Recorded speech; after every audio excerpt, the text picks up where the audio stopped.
भोपाल का Hoshangabad road royal farm villa colony का 307 number flat, जहां अब सिर्फ एक दिया टिमटिमा रहा है।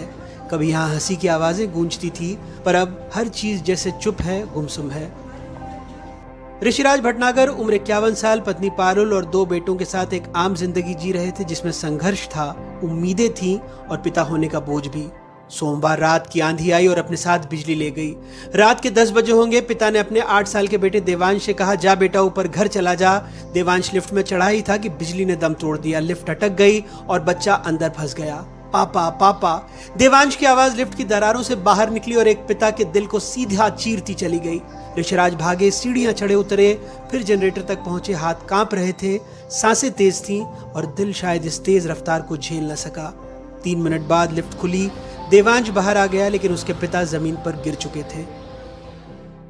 राजधानी भोपाल के रॉयल विला पाम में जो है ये फ्लैट है और ये लिफ्ट है। खासतौर पे लिफ्ट तीसरी मंजिल 307 नंबर फ्लैट की ओर जाती है और जिस पे ऋषिराज भटनागर रहते थे। उनको 8 साल का मासूम इसी लिफ्ट में फंस गया था।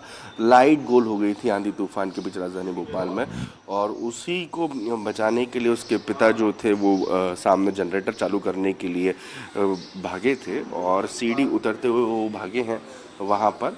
और यहीं जो घटना स्थल है, यहाँ जो पेड़ है इसके सामने उनके पिता आए और एकदम गश खा के गिर जाते हैं। और गिरने के बाद जो है उनके पिता को सीपीआर दिया जाता है और सीपीआर जैसे ही दिया जाता है, पहले एक बार वो रिवाइव करते हैं। कॉलोनी के लोग उनको लेकर जाते हैं, अस्पताल की ओर लेकर जाते हैं, लेकिन उन्हें बचाया नहीं जा सकता है।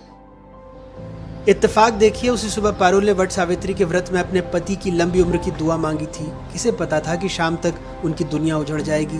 3 महीने पहले उनके पिता की भी दिल का दौरा पड़ने से मौत हुई थी। चाय का प्याला अभी आधा भरा ही था। ऋषिराज न सिर्फ अपने परिवार के सहारे थे, बल्कि पूरी सोसाइटी की जिम्मेदारियां भी संभालते थे। प्रॉपर्टी डीलिंग करते थे, इंश्योरेंस का काम भी देखते थे। वो उन गिने चुने लोगों में से थे जिनका वजूद खामोशी से चलता था, लेकिन किसी की भी रीढ़ बनता था।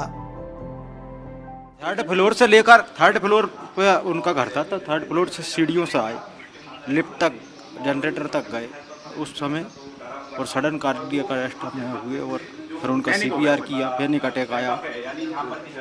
हमारे यहाँ सिस्टर हैं, तो उन्होंने पल्स चेक करी, पल्स नहीं मिली तो उन्होंने सीपीआर किया, वो रिवर्ट आए। फिर उन्हें तत्काल अपनी गाड़ी से रिवर्ट आने के बाद भी रिवर्ट आए, फिर उन्हें गाड़ी से हम सागर हॉस्पिटल मतलब वो लोग लेकर जा रहे थे, लेकिन रास्ते में मतलब फिर से अरेस्ट।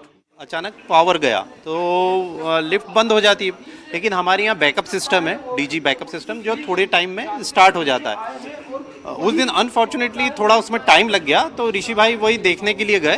तो हुआ ये कि वो ज़्यादा पैनिक में आ गए उस समय सडनली, जबकि इतनी पैनिक में आने की ज़रूरत नहीं होती है। वो ज़्यादा पैनिक में आ गए, दौड़ के गए, वो जनरेटर को चालू किया और वापस आए, तब तक लाइट भी आ गई थी एक्चुअली।